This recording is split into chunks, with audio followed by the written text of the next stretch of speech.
Immortal and Martial Dual Cultivation, episode 21. Untuk melihat video selengkapnya, sahabat bisa kunjungi playlist yang telah Sabta Novel sediakan. Yuk mari, kita berimajinasi bersama dan masuk ke alur ceritanya.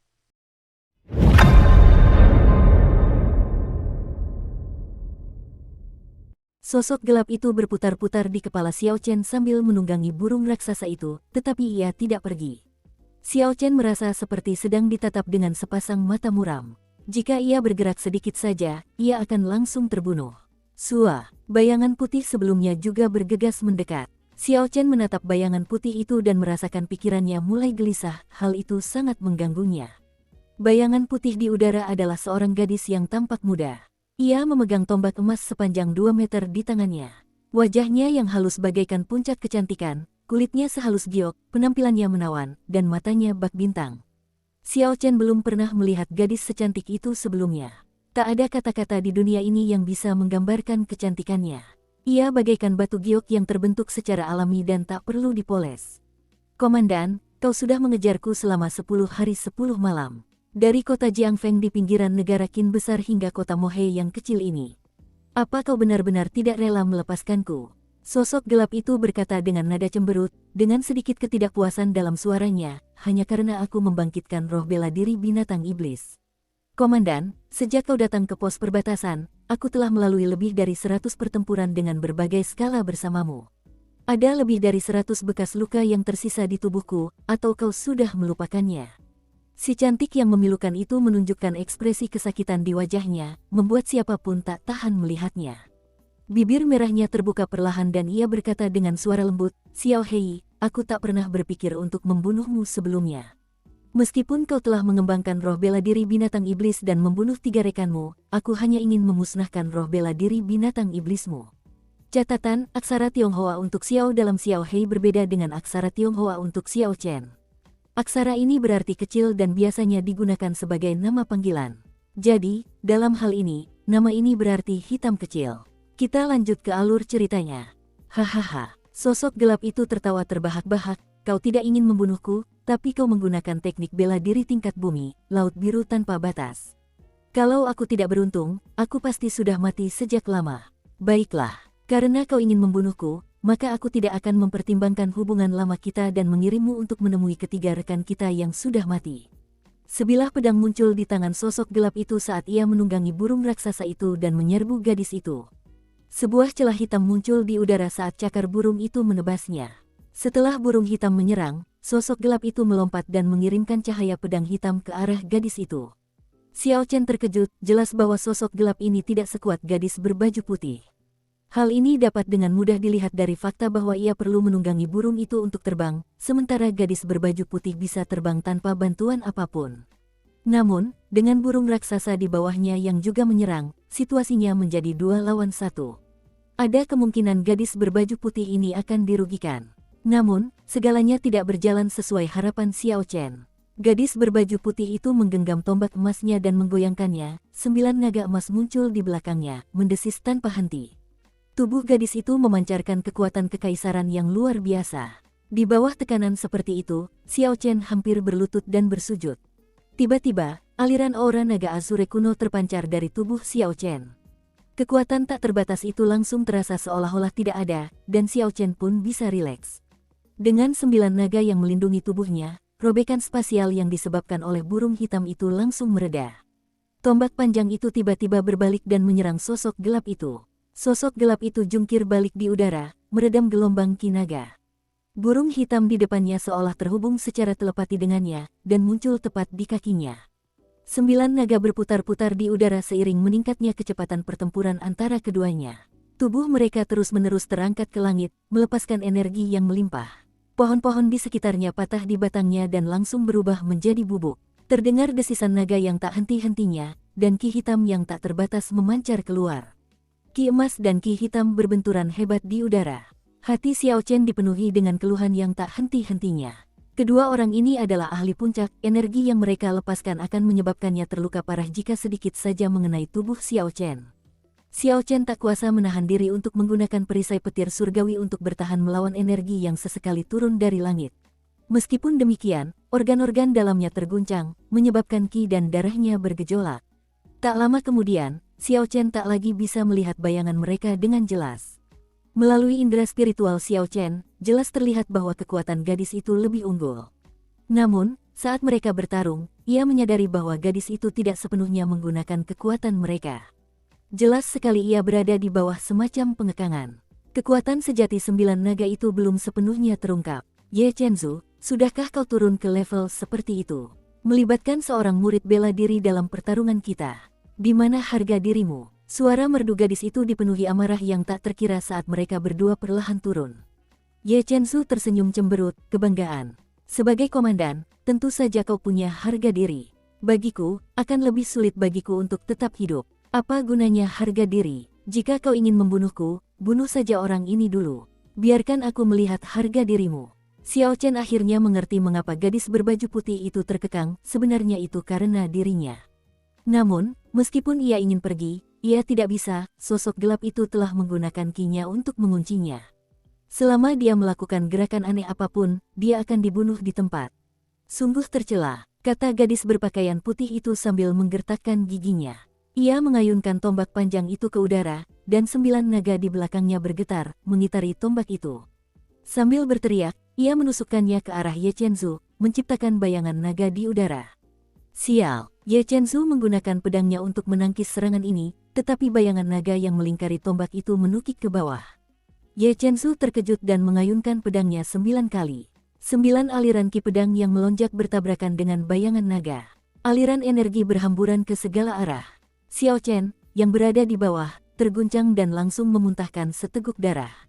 Laut biru tak terbatas. Gadis berbaju putih itu berteriak pelan, dan lautan luas muncul di belakangnya. Seekor naga biru melompat keluar dari laut dan menyerbu Ye Chenzu dengan energi yang tak terbatas. Pikiran Ye Chenzu bekerja sangat cepat, dan ia menginjak burung raksasa itu dengan kaki kanannya. Mereka kemudian dengan cepat terbang ke bawah, tiba-tiba melayang hanya 1 meter di atas kepala Xiao Chen. Gadis berbaju putih itu mengerutkan kening, ia tak pernah menyangka pria itu akan begitu hina. Sambil menggoyangkan tombaknya di udara, naga Asure itu hanya melewatinya begitu saja. Ledakan, naga Asure melesat dan mendarat di tanah. Terjadi ledakan dahsyat dan segala sesuatu dalam radius 100 meter hancur berkeping-keping, mengubah area itu menjadi reruntuhan. Ye Chenzu tertawa aneh, memanfaatkan kesempatan yang ada pada gadis berpakaian putih itu, mengubah arah gerakannya, tubuhnya berubah menjadi seberkas petir hitam saat dia mendaratkan telapak tangan di bahu kanannya. Puci, cahaya pedang lain menyambar, gadis berbaju putih itu tak mampu menghindar tepat waktu, dan disambar oleh cahaya pedang hitam yang bertubi-tubi. Pakaian putihnya langsung berlumuran darah. Ye Chenzu menendangnya, dan gadis berbaju putih itu jatuh ke tanah. Ye Chenzu tertawa terbahak-bahak, ini harga dirimu, mengubah langkahmu dan menunjukkan celah di menit terakhir.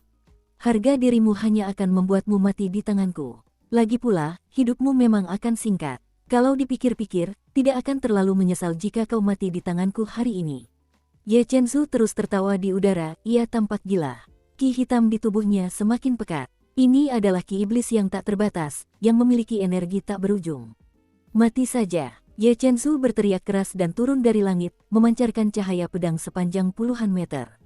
Burung hitam di bawahnya berubah menjadi bayangan dan memasuki tubuhnya. Pada saat yang sama, seorang raja iblis kuno muncul di belakangnya sambil memegang pedang dan menebas ke bawah. Gadis berpakaian putih itu menatap Ye Chenzu yang dirasuki oleh raja iblis, dan wajahnya menampakkan ekspresi putus asa, apakah aku akan mati? Terbang dengan sayap, bulan cerah seperti api. Harus berhasil, harus berhasil. Xiao Chen berdoa dengan sungguh-sungguh dalam hatinya. Ketika gadis berbaju putih itu diserang, Xiao Chen sudah memutuskan untuk bertindak. Karena ia akan mati, ia mungkin juga mencoba melakukan sesuatu. Yang paling ia benci adalah seseorang yang suka menindas perempuan. Lagi pula, ia tak ingin berutang budi seperti itu kepada seorang perempuan. Jika perempuan di hadapannya mati karena dirinya, ia akan menjadi iblis dalam hatinya seumur hidup. Bulan purnama perlahan muncul dari tepi langit. Xiao Chen sangat senang karena berhasil di saat kritis ini. Ye Chenzu merasakan aura berbahaya, dan segera menoleh. Ia menyadari bulan purnama muncul di langit tanpa ia sadari. Bulan itu setenang air yang tenang, jatuh dengan cepat ke arahnya. Aura yang kuat mengiringi bulan saat ia jatuh. Ketika bulan bundar itu mendekat, ia telah berubah menjadi bola raksasa bercahaya yang memancarkan cahaya tak terbatas. Ye Chensu menunjukkan ekspresi terkejut saat ia dengan cepat mengubah arah pedangnya. Ia membalikkan tubuhnya dan menebas bulan bundar yang jatuh ke arahnya. Cahaya pedang sepanjang 7 meter dan senjata iblis di tangan Raja Iblis menghantam bulan bundar. Ketika kedua kekuatan raksasa itu bertabrakan, seketika terdengar suara keras yang mengguncang langit. Cahayanya meredup dan gelombang ki yang mengguncang langit berhamburan kemana-mana. Dengan suara, gelombang ki tersebut menyebabkan semua pohon kuno di hutan suram yang dilewatinya patah. Xiao Chen terdorong mundur oleh gelombang ki dan mendarat di tanah. Ia berguling beberapa meter sebelum berhenti. Namun, Ye Chensu mundur 3 langkah dengan cepat. Setiap langkah yang diambilnya meninggalkan lubang sedalam 66 cm di tanah. Sebelum Ye Chensu dapat berdiri tegak, api keemasan melesat ke arahnya dengan cepat. Sepertinya ada seekor naga banjir kecil yang berenang di dalam api keemasan itu. Api keemasan itu menusuk jantung Ye Chensu dengan bunyi, bang. Ia menunjukkan ekspresi yang sangat menyakitkan. Sambil memegang dadanya dengan tak percaya, ia berkata, dia benar-benar memberimu seutas api naga. Ki hitam di tubuhnya terus-menerus menghilang, dan ekspresinya berubah. Burung hitam itu muncul sekali lagi, dan ia menungganginya, lalu dengan cepat menghilang ke kejauhan. Kedua orang di tanah tidak mampu lagi melanjutkan pertempuran. Mereka hanya bisa menyaksikan Ye Chensu melarikan diri dalam keadaan menyedihkan. Xiao Chen menelan pil pengisi darah, lalu perlahan berjalan mendekati gadis berbaju putih itu. Ia mendapati gadis itu pingsan. Pakaian putihnya robek di banyak tempat oleh cahaya pedang, memperlihatkan kulitnya yang seputih salju. Bahkan ada sedikit ki hitam yang menggerogoti kulitnya, membuatnya menunjukkan ekspresi kesakitan meskipun ia tak sadarkan diri. Wajahnya yang cantik pucat pasi, sama sekali tak berlumuran darah, sedih sekaligus cantik. Xiao Chen berpikir sejenak, lalu mengeluarkan beberapa pil pengisi darah dan menghancurkannya, lalu mengoleskannya pada luka-lukanya. Ketika cairan obat hijau itu masuk ke luka-lukanya, ki hitamnya menghilang secara signifikan. Xiao Chen merasakan kegembiraan di hatinya. Saat mengoleskan obat pada gadis itu, ia memperhatikan bahwa kulit gadis itu seputih salju dan sangat halus. Meskipun tekad Xiao Chen begitu kuat, ia tak kuasa menahan gejolak di hatinya. Setelah ia mengoleskan obat pada semua luka, hanya tersisa bra di tubuh gadis itu. Ia tak bisa menahan diri, karena ada banyak luka sabetan pedang di tubuh gadis itu. Jika ia tidak melepas pakaiannya, ia tak akan bisa mengoleskan obat. Akan tetapi, bra di dunia ini jauh lebih ketat dibandingkan dengan bra di dunia sebelumnya, dan itu pun tidak tampak seperti sesuatu yang erotis. Kunci umur panjang emas di depan dadanya menarik perhatian Xiao Chen. Teringat perkataan Ye Chensu bahwa ia tidak akan hidup lama lagi, ia terkejut. Mungkinkah wanita secantik itu akan segera mati?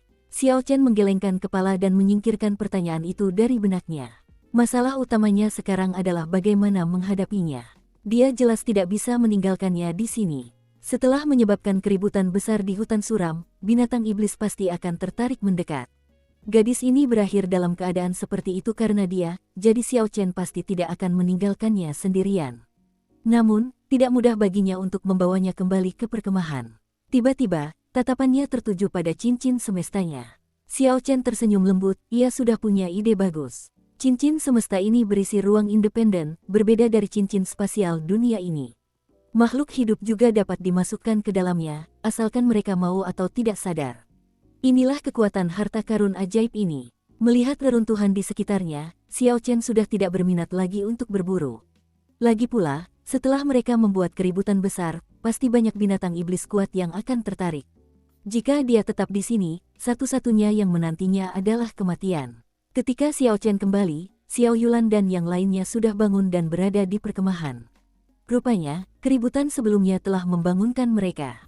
Sepupu Xiao Chen, apa yang kau lakukan? Semua orang mengkhawatirkanmu, kata Xiao Yulan kepada Xiao Chen dengan sedikit marah.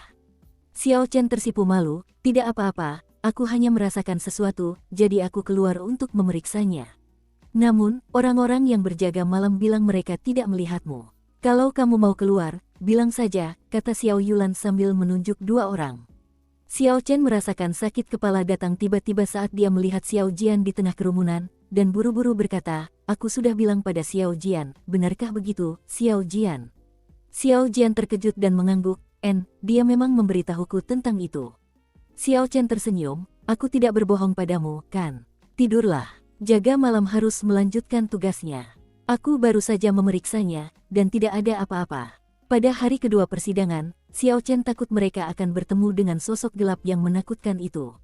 Ia memutuskan bahwa mereka bersepuluh akan melakukan aktivitas mereka bersama-sama. Adegan sosok gelap yang memakan organ dalam orang lain untuk mengobati lukanya sendiri meninggalkan kesan mendalam pada Xiao Chen. Terlebih lagi, sosok gelap itu terluka parah tadi malam, sehingga Xiao Chen tidak berani mengambil risiko memecah belah kelompok. Selama 2 hari berikutnya, mereka bertemu binatang iblis tingkat 3 dan tingkat 4 yang tiba-tiba berlari keluar selama masa percobaan mereka. Meskipun Xiao Chen menggunakan indera spiritualnya untuk menghindari mereka, ia merasa ada sesuatu yang salah. Dor. Pada hari ketiga persidangan, Xiao Chen merasakan suara dentuman dari cincin semestanya. Ia terpesona, sepertinya ruang di dalam cincin semesta akan hancur.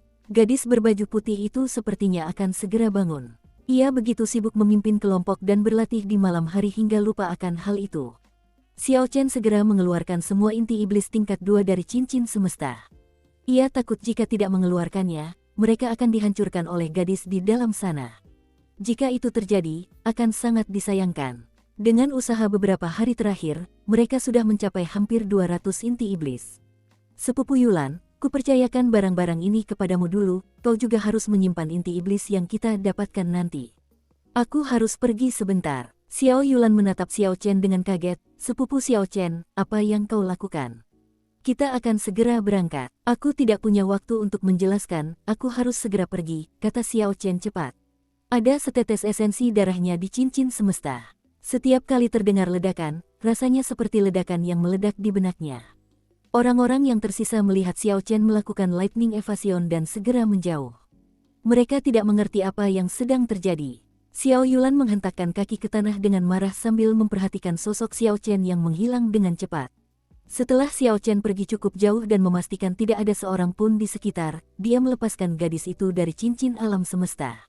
Bajingan, mati. Gadis itu memegang tombak emasnya, dan langsung menyerang Xiao Chen ketika dia melepaskannya.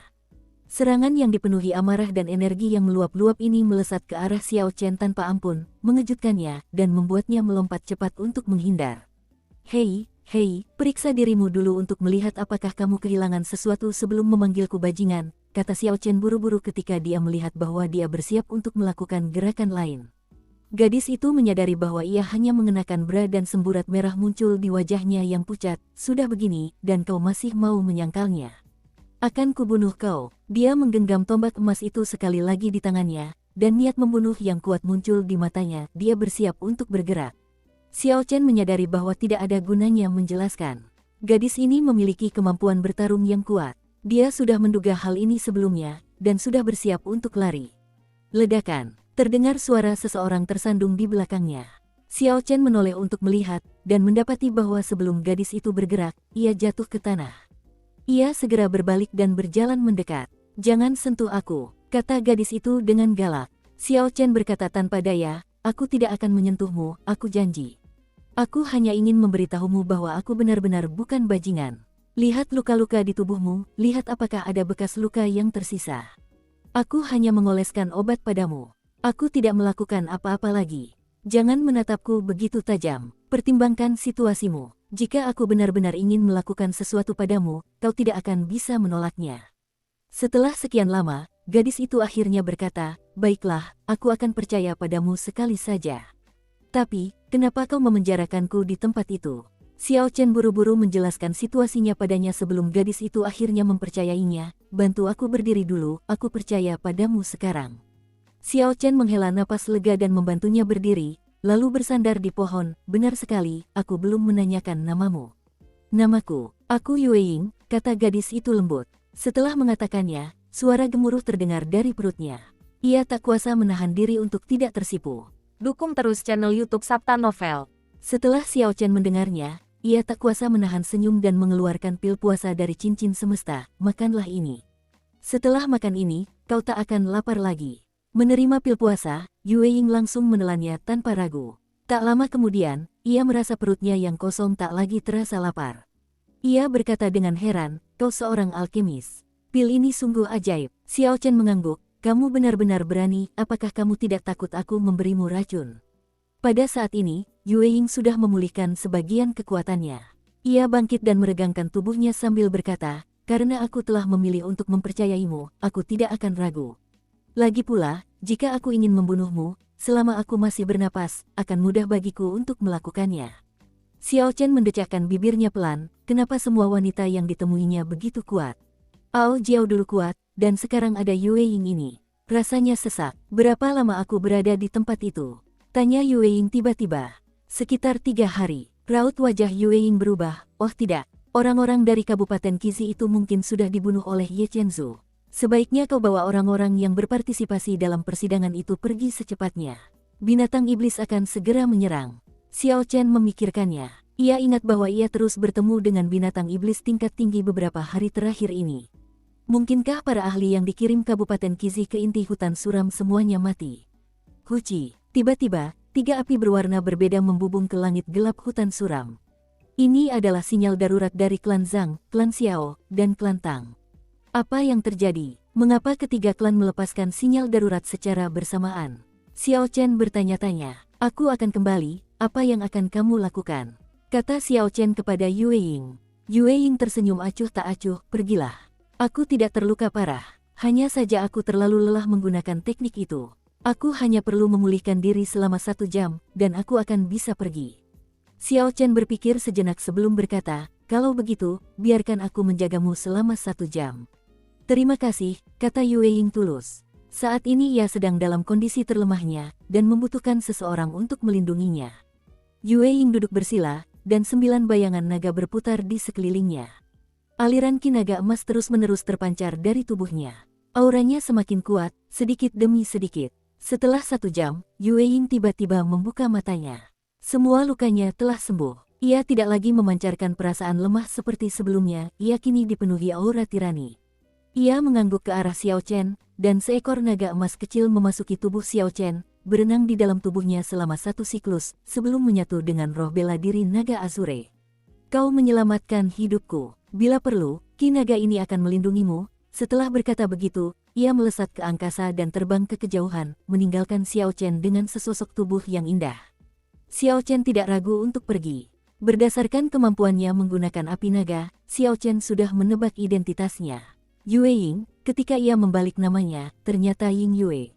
Jelas bahwa ia berasal dari keluarga kekaisaran negara Qin besar. Jarak antara dirinya dan Yue Ying terlalu jauh. Setelah mengalihkan pandangannya, Xiao Chen kembali ke perkemahan klan Xiao. Ketiga klan menembakkan sinyal darurat bersamaan, sesuatu yang besar pasti telah terjadi. Mengapa tidak ada seorang pun di sini? Ketika Xiao Chen bergegas ke perkemahan, ia mendapati perkemahan itu telah dirapikan. Bahkan mayat-mayat binatang iblis di gudang pun telah dibawa pergi. Mungkinkah mereka sudah mundur? Xiao Chen mengamati sekelilingnya dan menduga kemungkinan besar semua orang telah pergi. Memikirkan perkataan Yue Ying, ia menduga bahwa penduduk Kabupaten Qizi telah menerima kabar dan akan mengakhiri persidangan ini lebih awal.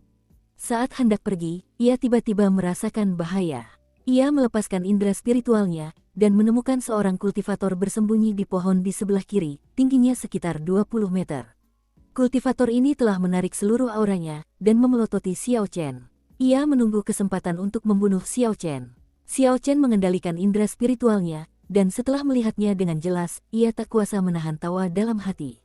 Orang itu adalah seorang Grandmaster bela diri dari klan Zhang.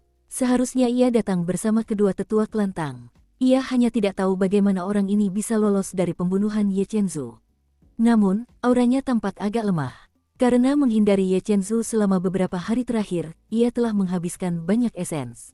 Jelas ia belum berhasil beristirahat dengan baik. Dalam kondisinya saat ini, dia sebenarnya tidak pergi lebih awal. Dia malah ingin membunuhku. Ini menunjukkan betapa klan Zhang membenciku, pikir Xiao Chen dalam hati. Dengan kondisi pria ini saat ini, paling banter, ia hanya memiliki setengah dari kekuatan biasanya. Xiao Chen tidak ingin melarikan diri. Baginya, ini adalah cobaan yang tepat. Ini jauh lebih menarik daripada binatang iblis. Ia segera melancarkan gerakan pertama. Kilatan petir menyambar, dan Xiao Chen tiba-tiba muncul di belakang pria itu. Pedang bayangan bulan memancarkan cahaya terang, dan kekuatan inti iblis tingkat 6 yang tak terbatas menyelimuti sekelilingnya. Pria itu menoleh dan melihat wajah Xiao Chen yang tersenyum. Raut keheranan terpancar jelas di wajahnya, ia tidak tahu bagaimana Xiao Chen tahu ia bersembunyi di sana. Di luar hutan suram, matahari menggantung tinggi di langit, menyinari segalanya dengan sinar matahari. Ayah, kenapa ayah memanggil kami kembali?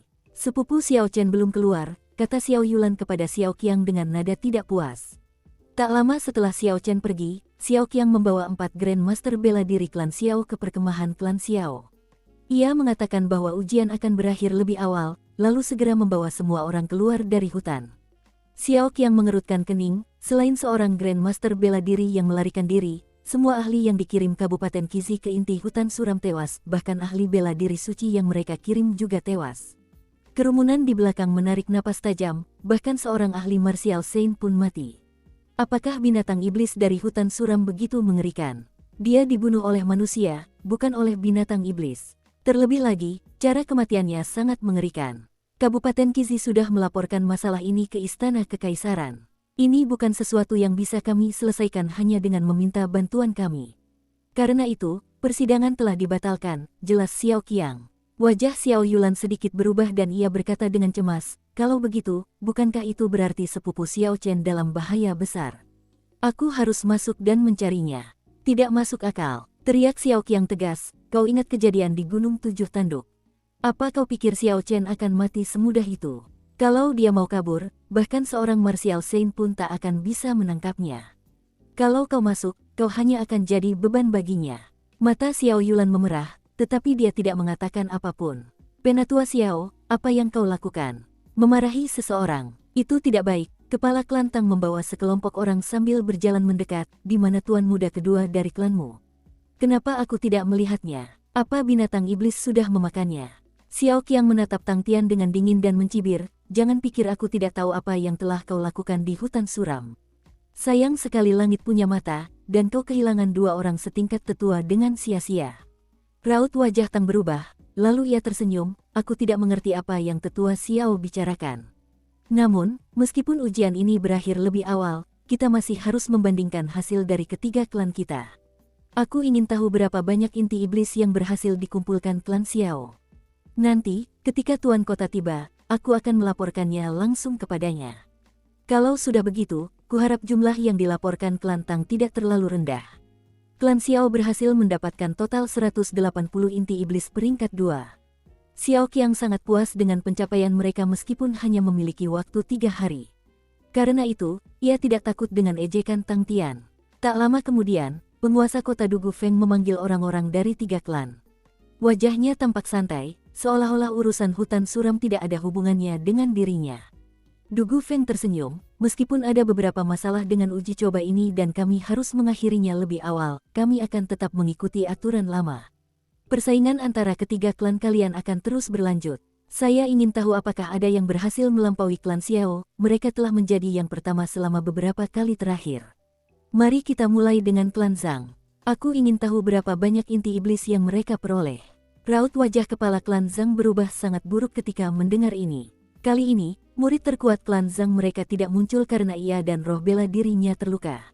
Mereka tidak berhasil mendapatkan banyak inti. Namun, karena tuan kota memintanya, mereka harus melaporkannya. Klan Zhang berhasil mendapatkan total 50 inti iblis tingkat 2 dalam perjalanan ini, kata kepala klan Zhang. Dugu Feng tidak terkejut dengan hasil ini. Sambil tersenyum lembut, ia berkata, tidak apa-apa. Zhang He tidak datang, jadi sudah cukup baik bagimu untuk mendapatkan hasil seperti ini. Selanjutnya, mari kita minta klan Tang melaporkan jumlah mereka. Aku masih punya harapan untuk klan Tang. Tang Tian tersenyum acuh tak acuh, tuan kota terlalu memuji kami. Kali ini, klan Tang memperoleh total 100 inti iblis tingkat 2. Setelah Tang Tian selesai, dia menatap Xiao Qiang, makna di matanya jelas, sudah waktunya bagimu untuk melaporkan angka-angkamu. Xiao Qiang menghela napas lega setelah mendengar laporan klan Tang. Melihat tatapan yang diberikan tuan kota kepadanya, Xiao Qiang berkata, dalam uji coba ini, klan Xiao telah memperoleh total 180 inti iblis peringkat 2. Dugu Feng tertawa terbahak-bahak mendengarnya, sepertinya klan Xiao punya fondasi yang kuat. Selamat, sepertinya klan Xiao memenangkan ujian lagi. Tang Tian tersenyum lebar, tuan kota, jangan terburu-buru memberi selamat kepada mereka. Tang Feng, tunjukkan hasil rampasanmu kepada tuan kota. Tang Feng melangkah maju ketika mendengar ini dan mengeluarkan 6 inti iblis, lalu meletakkannya di hadapan Tuan Kota. Cahaya dari ke-6 inti iblis ini sangat pekat, jelas berbeda dari inti iblis tingkat 2. Seseorang di sampingnya berseru kaget, ini adalah inti iblis tingkat 3. Memang, itu benar-benar inti iblis tingkat 3, kata salah satu orang di samping sambil mengambil salah satu inti iblis dan memeriksanya dengan saksama. Seekor binatang iblis tingkat 3 memiliki kekuatan yang setara dengan seorang Grandmaster bela diri. Tang Feng ini benar-benar mampu mengalahkan 6 binatang iblis tingkat 3, sungguh luar biasa.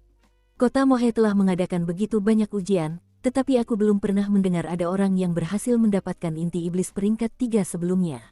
Sepertinya klan Tang akan menjadi yang pertama kali ini, melampaui klan Xiao. Memang, yang lebih mencengangkan lagi adalah dia hanyalah seorang murid bela diri kelas unggul. Dengan tingkat kekuatan seperti ini, jika dia maju, tidak akan ada yang bisa mengalahkannya di janji 10 tahun berikutnya. Du Gufeng mengamati dengan saksama inti iblis peringkat 3 yang diserahkan Tang Feng. Akhirnya, ia berkata dengan lembut, sepertinya klan Xiao tidak mampu mempertahankan posisi pertama kali ini. Nilai inti iblis peringkat 3 ini setara dengan 100 inti iblis peringkat 2. Tang Tian memasang ekspresi puas di wajahnya saat menatap Xiao Qiang, Penatua Xiao, maafkan aku. Sepertinya tempat pertama untuk ujian ini adalah milik klan Tangku. Setelah menekan klan Xiao dalam ujian ini, dan jika mereka mampu mengalahkan klan Xiao dalam janji 10 tahun, prestise klan Xiao akan mencapai titik terendah. Semua orang yang memiliki bisnis atau aliansi dengan klan Xiao akan melihat situasi ini dan memutuskan kontak dengan mereka. Jika itu terjadi, klan Xiao akan berada dalam kesulitan besar. Raut wajah Xiao Qiang sangat buruk rupa. Awalnya ia mengira ini adalah situasi yang pasti akan menang, tetapi ia malah ditampar habis-habisan. Tindakan Tang Tian terlalu kejam. Semua murid klan Xiao juga memiliki kulit yang sangat buruk rupa. Ujian ini mewakili reputasi klan. Mereka semua merasa bertanggung jawab karena tidak mendapatkan tempat pertama. Bahkan Xiao Linger yang biasanya eksentrik pun menggigit bibirnya dengan ekspresi tertekan. Pada saat ini, Xiao Jian melangkah keluar dari kerumunan dan perlahan berjalan ke arah Tuan Kota. Ia mengeluarkan 5 inti iblis dan berkata dengan acuh tak acuh, saya juga mendapatkan 5 inti iblis tingkat 3. Tuan Kota, mohon verifikasi. Setelah mengatakan itu, ia berjalan ke belakang tanpa berkata apa-apa lagi. Ekspresinya setenang air, sehingga orang lain tidak bisa menebak apa yang sedang dipikirkannya. Itu Xiao Jian, mungkinkah dia juga mendapatkan inti iblis tingkat 3? Orang ini dulunya pemuda nomor 1 di kota Mohe. Apakah dia benar-benar mendapatkan inti iblis peringkat 3? Kudengar setelah dipermalukan oleh Zhang He, dia mengurung diri. Tak disangka dia bisa mengejutkan kita seperti ini. Aku penasaran, apakah dia bisa menyelamatkan klan Xiao dari kekalahan? Itu akan sulit. Setelah dia hanya mengeluarkan 5 inti iblis tingkat 3, Tang Feng mengeluarkan 6. Orang-orang di samping Tuan Kota mulai berdiskusi. Tak seorang pun menyangka hasil persidangan ini akan mengejutkan mereka, bukan hanya sekali, tetapi 2 kali. Du Gufeng bergumam sejenak sebelum berkata, kelima inti iblis ini memang peringkat 3. Klan Tang memiliki 1 inti iblis peringkat 3 lebih banyak daripada klan Xiao, tetapi klan Xiao memiliki 80 inti iblis peringkat 2 lebih banyak daripada klan Tang. Setelah mempertimbangkannya, kurasa kita harus menganggapnya seri. Bagaimana menurutmu? Xiao Qiang tersenyum lembut, menunjukkan bahwa hasil ini bisa diterimanya. Awalnya ia mengira mereka akan kalah, tapi siapa sangka mereka bisa membalikkan keadaan. Hasil imbang saja sudah cukup baik bagi mereka. Suasana hati Tang Tian sedang sangat buruk. Ia berkata dengan sedikit ketidakpuasan, aku tidak yakin seberapa tinggi nilai inti iblis peringkat 3 dibandingkan dengan peringkat 2, tapi menurutku, setidaknya nilainya 100 inti iblis peringkat 2. Xiao Qiang mengejeknya, apakah mereka bernilai 100 hanya karena kau bilang mereka bernilai 100? Kau pikir kau siapa? Master Pavilion Linlang, menurutmu? Yah, menurutku, mereka hanya bernilai 50, apa yang bisa kau lakukan? Tang Tian berkata dengan marah, bagaimanapun, aku tidak menerima hasil seri. Setelah kita kembali, aku akan mengumumkan bahwa klan Tang menang pertama dalam persidangan ini. Du Gufeng tidak dalam posisi sulit. Dengan hasil seperti itu, ia tidak yakin bagaimana membuat penilaian yang akurat.